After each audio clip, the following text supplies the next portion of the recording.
Good morning, welcome to వార్తలు వాస్తవాలు. నా పేరు రాజేష్. పత్రికల్లో వచ్చిన ప్రధాన వార్తలను చూద్దాం. ముందుగా నమస్తే తెలంగాణ. నమస్తే తెలంగాణ చూస్తున్నాం. తప్పిన మాటపై నిరసన బాట పట్టినటువంటి సందర్భాలు, దానికి సంబంధించిన ఫోటో ఐటమ్స్ మనం చూస్తున్నాం. ఏఈఈ అభ్యర్థుల ఆందోళన, రిజల్ట్ ప్రకటించాలని మోకాళ్లపైన కూర్చుని నిరసన, నియామక పత్రాలు ఎప్పుడు ఇస్తారు అంటూ మాజీ మంత్రి హరీష్ రావు ప్రశ్నిస్తున్నారు. అలాగే వేతన వెతలు తీర్చేదన్నాడు, 3 నెలలుగా ప్రభుత్వం వేతనాలు చెల్లించడం లేదు.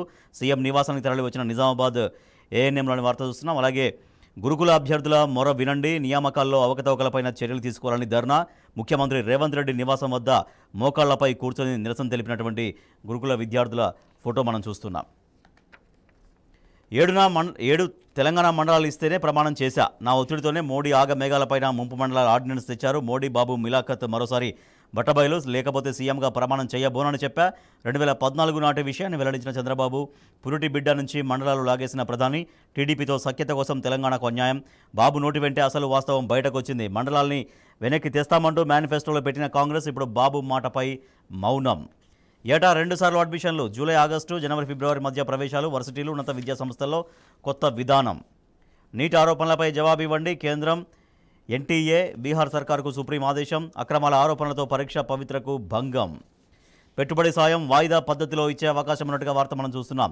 తొలుత 5,000, తర్వాత 2,500 ఇచ్చే యోచనలో సర్కార్. రైతు భరోసా విధి విధానాల ఖరారు మరింత ఆలస్యం, అసెంబ్లీలో చర్చించాకే నిర్ణయం ఇస్తామన్న సీఎం రేవంత్ రెడ్డి. దీంతో సీజన్ ప్రారంభం కావడంతో రైతులు ఎదురుచూపులు చూస్తున్నారు. విద్యుత్ ఒప్పందాలపై వివరణ ఇవ్వండి, కేసీఆర్కు లేఖ రాసిన విచారణ కమిషన్. ఈ నెల 15లోగా వివరణ ఇవ్వాలని సూచన. తప్పుడు సమాచారం ఇస్తే కఠిన చర్యలు, 25లోపు అఫిడవిట్లు సమర్పించాలి. నిర్మాణ సంస్థల్ని పిలిచి విచారిస్తాం, బరాజులు సరిగా పనిచేస్తే ప్రజలకు మేలే. కాళేశ్వరంపై న్యాయ విచారణ commission chairman justice VC Ghosh. మంత్రులకు ల్యాండ్ క్రూజర్, అత్యాధునిక మోడల్ కార్లు కేటాయింపు, కొత్తవి కొన్నారా, పాతవి ఇచ్చారా, సర్కారు దుబారాపై నెటిజన్ల విసుర్లు. వాస్తు మార్పుల ముమ్మరం, రాష్ట్ర సెక్రటరియట్లో వేగంగా పనులు. ఈశాన్యం గేట్ నుంచి సీఎం రాకపోకలు, వెనుక గేటుకు సమీపంలోని దుకాణాలు తొలగించాలని అధికారులకు ఆదేశాలు. ఇచ్చిందెవరు, రద్దు ఎందుకు, 5 మద్యం కంపెనీలకు ఇచ్చిన అనుమతులపై విచారణ జరపాలి, ఇందుకు బాధ్యులెవరో తేల్చాలి, మంత్రి రాతపూర్వక వివరణ ఇవ్వాలి. బీఆర్ఎస్ నేత కృషాంక్ డిమాండ్. బూడిదను కూడా వదలని మంత్రి పొన్నం. రాష్ట్రంలో ఆర్పీ ట్యాక్స్ దందా, ఫ్లై యాష్ రవాణాలో భారీ కుంభకోణం, అనుమతి కంటే 2 రవాణా జరుగుతుంది. రోజుకు 300 లారీల ఫ్లై యాష్ రవాణా, ఒక్కోదానిపై 30,000 అక్రమ సంపాదన. ఎన్టీపీసీ తీరుపై ఢిల్లీలో ఫిర్యాదు చేస్తాం. బీఆర్ఎస్ ఎమ్మెల్యే పాడి కౌశిక్ రెడ్డి.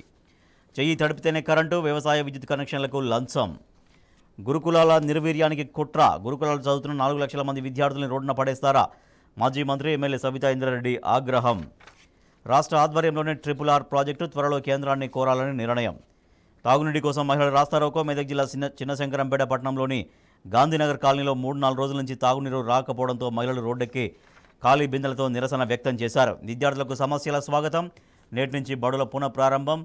స్కావెంజర్ల నియామకమేది, ఆచరణకు నోచుకోని సీఎం హామీ. ప్రశ్నార్థకంగా పారిశుధ్య నిర్వహణ. కొండెక్కిన కూరగాయల ధరలు, మళ్లీ ఉల్లి ఘాటు. పరివార్ కేబినెట్, నూతన కేంద్ర మంత్రి మండలిలో చాలా మందికి రాజకీయ కుటుంబ నేపథ్యం. జాబితాలో కుమారస్వామి, జయంత్ చౌదరి, సింధియా, పాశ్వాన్, రిజిజు తదితరులు. Telangana today, all eyes on real estate scenario in Telugu states.